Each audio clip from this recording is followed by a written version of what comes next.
You were saying the king is a good thing in terms of reform. Exactly. And yet there have been promises to women. There have been hard promises, and often they're just simply not realised. There is a missing link, and this is what I'm doing actually.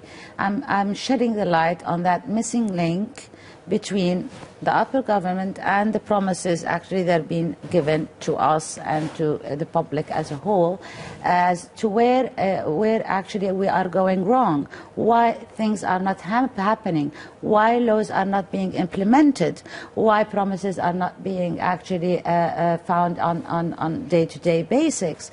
And this is one of the things I tackled back in Saudi Arabia when I write in my articles, and this is it was published. If I can just press you on the role of the king, because you're saying that he's not a block to reform, that he is in fact a reformist, and yet I suppose what's puzzling about that in the light of the Arab Spring, or hot summer as you describe it, is that Saudi Arabia actually sent troops to help Bahrain suppress those calling for democracy there. Now, the king must have approved that, surely? Definitely. Nothing is done without the approval of the king. And in that respect, I think it was a faux pas. And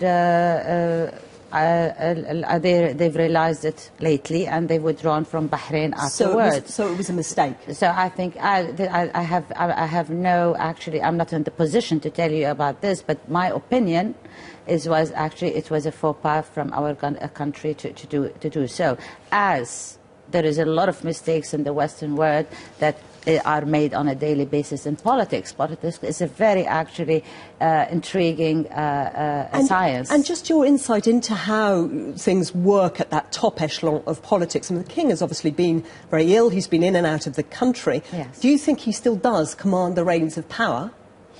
I have no doubt whatsoever that he's in command.